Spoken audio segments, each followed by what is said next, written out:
இரட்சகருமாகிய இயேசு கிறிஸ்துவின் அன்பான நாமத்தில் உங்கள் யாவருக்கும் கிருபையும் சமாதானமும் நிறைவாய் உண்டாயிருப்பதாக. இந்த நாளிலும் தியானத்திற்கென்று தெரிந்து கொள்ளப்பட்ட பகுதி பிரசங்கி 6ஆம் அதிகாரம் 9வது வசனம். ஆசையானது அலைந்து தேடுகிறதை பார்க்கிலும் கண் கண்டதே நலம், இதுவும் மாயையும் மனதை சஞ்சலப்படுத்துகிறதுமாய் இருக்கிறது. இன்றைக்கும் இந்த செய்தியின் தலைப்பு வஞ்சிக்கப்படாதிருங்கள்.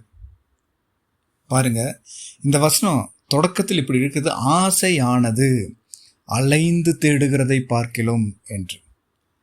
ஒரு மனிதனுக்குள் ஒரு ஆசை வந்துவிட்டால் அந்த ஆசை அவனை என்ன செய்யும் என்றால் அங்கும் இங்குமாக ஓட வைத்து கொண்டே இருக்கும் என்பதுதான் இதன் பொருள். உதாரணத்துக்கு, நம்ம மனசுக்குள்ள ஏதோ ஒரு நல்ல ஒரு உணவு சாப்பிடணும் அப்படின்னு நம்ம நிர்ணயம் செய்து விட்டோம் என்றால் அந்த உணவு எந்த இடத்துல நல்லா இருக்குமோ அங்கதான் போய் சாப்பிடணும் அப்படின்னு நம்ம முடிவு பண்ணிடுவோம். அது நம்ம வாழ்க்கையில அடிக்கடி நடக்கிற ஒண்ணு. நம்ம இருக்கிற இடத்துல இருந்து அந்த ஹோட்டல் ரொம்ப தூரம் பிரயாணமா இருக்கும். கிட்டத்தட்ட ஒரு உதாரணத்துக்கு ஒரு 3 கிலோமீட்டர் 4 கிலோமீட்டர் இருந்தாலும் சரி, நம்ம அங்கேயே போய் சாப்பிடுவோம் அப்படின்னு சொல்லி அந்த 4 கிலோமீட்டர் பிரயாணம் செய்து போய் அதை சாப்பிட்டு திரும்ப வருவோம் இல்லையா? இப்ப அந்த சாப்பிட்டு திரும்பி வர்றதுக்குள்ளே நம்ம சாப்பிட்டது ஜீரணமாயிரும், அந்த ருசி மறந்து போயிடும். இப்போ இதிலிருந்து என்ன தெரியுதுன்னா, ஆசை நமக்குள் வந்து விட்டால் நம்ம எவ்வளவு தூரமானாலும் போய் அலைந்து போய் அதை பெற்றுக்கொள்கிறோம். பெற்றுக்கொண்டு திரும்ப வந்து பார்த்தா கொஞ்ச நேரத்திலே பார்த்தா அதோட ருசியும் மறந்து போயிடுது, அலைச்சல் பெரிதா இருக்கிறது. அப்ப அது என்ன அர்த்தம்? அந்த ஆசை நம்மை வஞ்சிக்கிறது என்றுதான் அர்த்தம். பொதுவாகவே நமக்குள் ஒரு விருப்பம் வந்து விட்டால் அந்த விருப்பத்தை அடைவதற்காக நம்ம ஓடுகிறோம். அது எப்படி இருக்கும் என்றால், தூரத்திலிருந்து பார்க்கும்போது மேகம் எப்படி ரொம்ப தூரத்துல கீழே இருக்குதோ அதே போல இருக்கும் அந்த விருப்பம். நம்ம சரி, இந்த விருப்பத்தை நம்ம பிடிச்சிடலாம், இந்த ஆசையை நம்ம நேடிடலாம் என்று சொல்லி தூரத்திலிருந்து நம்ம ஓடி போய் நின்று பார்க்கும்போது இப்ப கீழே இருக்கிற மேகம் திரும்பவும் மேலேயே இருக்கும். அதே போலதான் இந்த ஆசை ஒரு மனிதனுக்கு எப்படி இருக்கும் என்றால், தூரத்தில் நின்று பார்க்கும்போது அந்த மேகம் கீழாக இருக்கிறது, ஆனால் அந்த இடத்துக்கு செல்லும் போதோ மீண்டும் அந்த மேகம் மேலாக போய்விடுகிறது. கையில் கிடைத்தது போல் இருக்கும். ஆசையை தேடி ஓடுகிறவங்கள பாருங்க, அவங்க மனசுக்குள்ள வந்த விருப்பத்தை தேடி ஓடுகிறவங்களாம் பாருங்க, கையில் கிடைத்தது போல இருக்கும். முடிவிலே ஏமாற்றம் தான். முடிவில் அவர்களுடைய வாழ்க்கையில் வருத்தம் மட்டும்தான் மிஞ்சும். முடிவில் என்ன ஆகும்? கிறிஸ்துவுக்குள்ள இருக்கிறவர்கள், ஆண்டவரே இது ஏன் எனக்கு தரல அப்படின்னு சொல்லி நம்ம ஆண்டவரிடம் போய் கேள்வி கேட்போம்.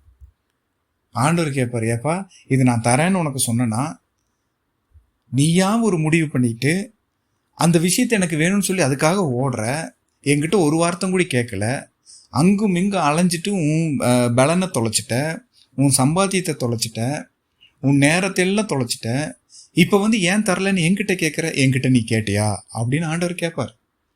இது உண்மை. ஆண்டவர் என்ன பிரியப்படுறாருன்னா, உங்களுக்கு நான் நன்மை தர வேண்டும் என்றால் நீங்கள் கர்த்தருக்குள் நிலைத்து நிற்க வேண்டும் என்றுதான் ஆண்டவர் விரும்புகிறார். அதை விட்டுட்டு ஆண்டவர்கிட்ட கேட்காம நமக்குள்ள தோன்றது நம்ம எல்லாம் செஞ்சு முடிச்சுட்டு கடைசியில் ஆண்டவரை ஏன் தரலன்னு அவர்கிட்ட கேள்வி கேட்டா இது சரியா இருக்குமா? பாருங்க, ஆசை எப்பொழுதும் நம்மளுடைய நேரத்தையும் காலத்தையும் வஞ்சித்து விடும். அது வீணாய் போய்விடும். கடைசியில 4 வருஷம் 5 வருஷத்துக்கு அப்புறம் ஐயோ நான் நேரத்தையும் காலத்தையும் வீணடித்து விட்டேனே என்று யோசித்தில் ஒரு பிரயோஜனமும் இல்லை. அதனாலதான் சாலமோன் ஞானி இப்படி எழுதுகிறான், ஆசையானது அலைந்து தேடுகிறதை பார்க்கிலும் கண் கண்டதே நலம் என்று. சாலமோன் ஞானியை போல ஒரு ஐஸ்வர்யவான் இந்த உலகத்துல எவரும் இருந்ததில்லை, இனிமேலும் பிறக்க போறதும் இல்லை. அவ்வளவு ஐஸ்வர்யவான். அவன் எழுதுறாங்க இது ஆசையானது அலைந்து தேடுகிறதை பார்க்கிலும் என்று. என்றால் நம்மளுடைய வாழ்க்கையில் இதை நம்ம ஒரு ஆலோசனையா எடுத்துக்கொள்ள வேண்டும். கண் கண்டதே நல்ல, என்கிட்ட இருக்கிறது போதும் ஆண்டவரே, நீர் எனக்கு தந்தது போதும் என்று சொல்லி அதில் நிலைத்து நிற்க வேண்டும். பாருங்க, ஏவாளுக்குள்ள வந்து சர்ப்பம் நீ தேவர்களைப் போல ஆவீங்க என்று சொல்லி ஒரு ஆசையை தூண்டி விட்டான். ஏவாள் அந்த பழத்தை பார்த்து ருசித்து விட்டாள். இப்பொழுது வஞ்சிக்கப்பட்டாள். விளைவு என்ன? தேவ சமூகத்திலிருந்தே விலகி வந்து விட்டார்கள். தேவனோடு நெருங்கி உறவில் இருந்தவர்கள் இந்த ஆதாம் ஏவாள். இன்றைக்கு அவர்கள் தேவ சமூகத்திலிருந்து வெளியேறும்படியாக சர்ப்பம் அவர்களை வஞ்சித்தது. காரணம், ஒரு ஆசையை தூண்டிவிட்டான். இதே போலதான் இன்றைக்கும் கிறிஸ்துவ வாழ்க்கையிலே அநேக விசுவாசிகளுக்கு வரும் போராட்டம் இதுதான். ஆண்டவரோடு நெருங்கி இருப்பாங்க. குறிப்பாக ஆண்டவரோடு நெருங்கி இருக்கிறவர்களுக்குள்ளதான் வந்து ஒரு ஆசையை தூண்டி விடுவான். இவ்வளோ நாள் கஷ்டப்படுறல உனக்குன்னு என்ன இருக்கு அப்படின்னு ஒரு ஆசையை தூண்டி விடுவான். இல்லை, இன்னைக்கு நீ இவ்வளோ நாள் இந்த சபைக்கு போறிய என்ன வார்த்தை வந்தது என்று சொல்லி அங்கும் இங்குமாக அலைய விடுவான். வார்த்தைக்காக அங்கும் இங்கும் அலைவோம்.